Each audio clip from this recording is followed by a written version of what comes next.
Assalamualaikum warahmatullahi wabarakatuh. Perkenalkan, nama saya Muhammad Rifki Rizkullah, NRP 011191400028. Di sini saya akan menjelaskan tentang polarimeter.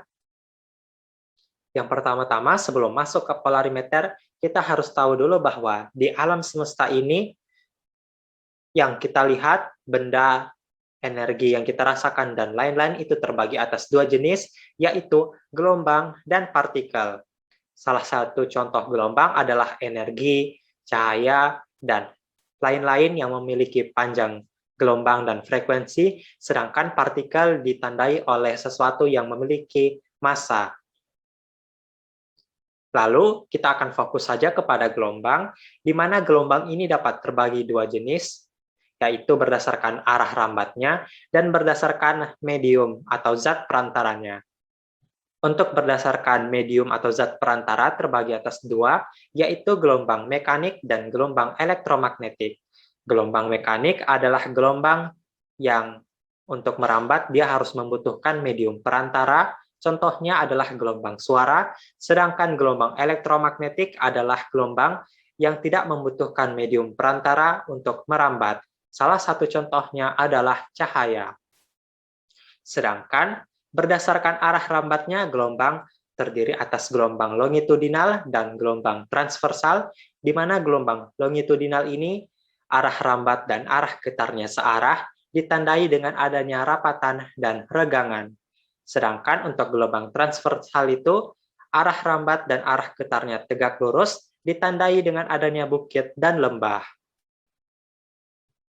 Pada video ini kita akan fokus kepada gelombang transversal dan elektromagnetik. Kita tahu, salah satu contoh gelombang transversal sekaligus elektromagnetik adalah cahaya. Cahaya itu memiliki sifat yang pertama adalah merambat lurus. Contohnya adalah cahaya memasuki suatu celah, maka cahaya itu akan terlihat seperti batangan yang lurus. Lalu yang kedua adalah cahaya dapat dipantulkan. Contohnya jika kita menyinari cermin, maka akan ada pantulan dari cahaya tersebut ke daerah lain. Lalu cahaya dapat dibiaskan atau direfraksikan. Misalkan kita menaruh pensil di dalam gelas yang berisi air, maka akan terlihat perbedaan visual antara benda atau pensil yang ada di dalam zat cair dan yang ada di udara. Ini akibat sifat cahaya yang dapat direfraksikan.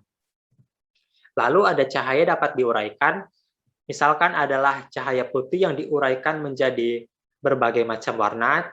Salah satu contoh yang paling mudah dilihat adalah pada pelangi, cahaya diuraikan oleh partikel air hujan. Lalu, cahaya dapat dipadukan atau diinterferensi. Contohnya adalah jika kita punya dua senter yang agak redup, lalu mereka menyinari sesuatu yang sama, maka cahaya yang ditimbulkan akan lebih terang. Lalu yang terakhir adalah cahaya dapat dipolarisasikan atau disesuaikan arahnya. Pada video ini kita akan fokus kepada sifat cahaya yang dapat dipolarisasikan. Polarisasi cahaya itu memiliki penyebab untuk terjadinya polarisasi. Yang pertama adalah polarisasi karena pemantulan. Misalkan di sini ada cermin, di situ ada cahaya dengan arah getar yang vertikal ditandai dengan garis yang berbentuk panah, dan ada arah getar yang keluar masuk bidang gambar yang ditandai dengan titik.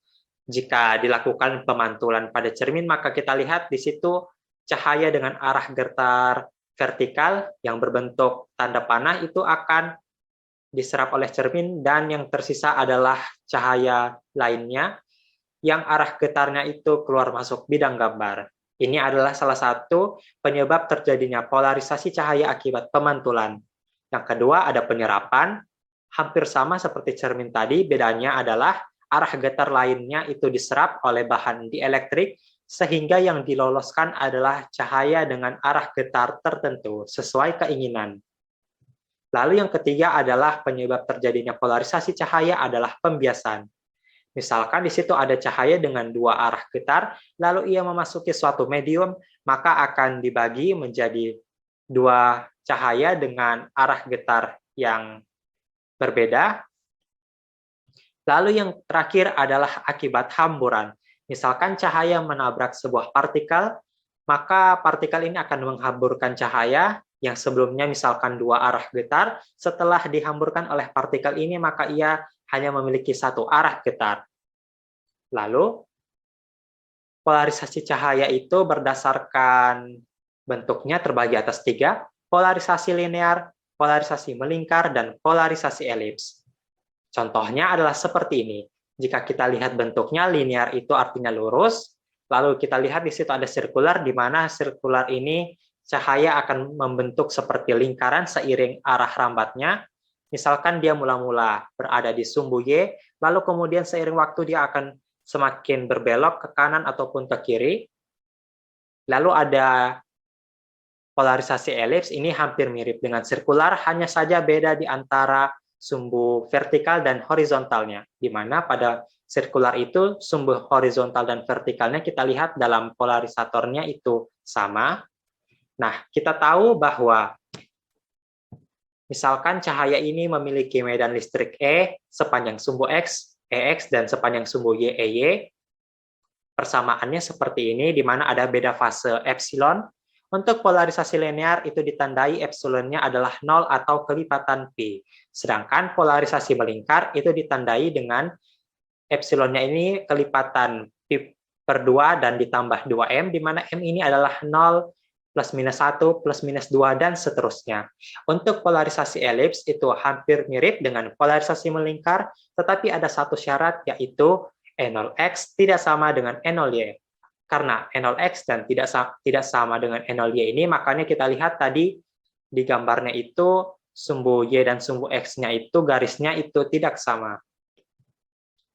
Lalu instrumen polarisasi itu ada namanya polarimeter, di mana fungsi dari polarimeter ini untuk mengukur sudut rotasi yang disebabkan oleh lewatnya cahaya terpolarisasi melalui zat optik aktif. Untuk bagian-bagiannya, di dalam polarimeter ini ada tiga bagian utama, yaitu polarizer atau polarisator, ada tube atau tabung, di mana di tabung ini berisi zat optik aktif, dan ada analyzer sebagai polarisator kedua. Lalu, apa itu zat optik aktif? Zat optik aktif ini adalah zat yang dapat memutar bidang polarisasi cahaya tersebut. Pada polarimeter tadi terletaknya di dalam tabung. Lalu, untuk penerapan polarimeter, karena kita tahu tadi polarimeter itu fungsinya seperti apa, tentu saja ada penerapannya. Yang pertama adalah untuk pengamatan astronomi, karena pada pengamatan astronomi itu yang diamati bukan hanya sekedar besaran skalar saja seperti panjang gelombang, suhu bintangnya, maka dibutuhkan juga polarimeter untuk melakukan penelitian pada medan magnet dan medan listriknya.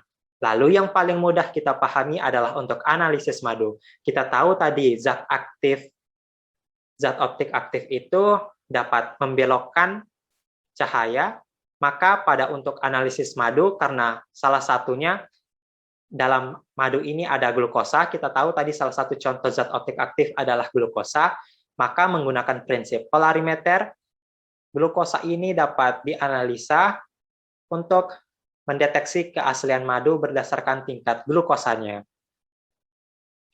Sekian dari saya. Bila ada salah kata, mohon dimaafkan. Wabillahi taufiq wal hidayah. Wassalamualaikum warahmatullahi wabarakatuh.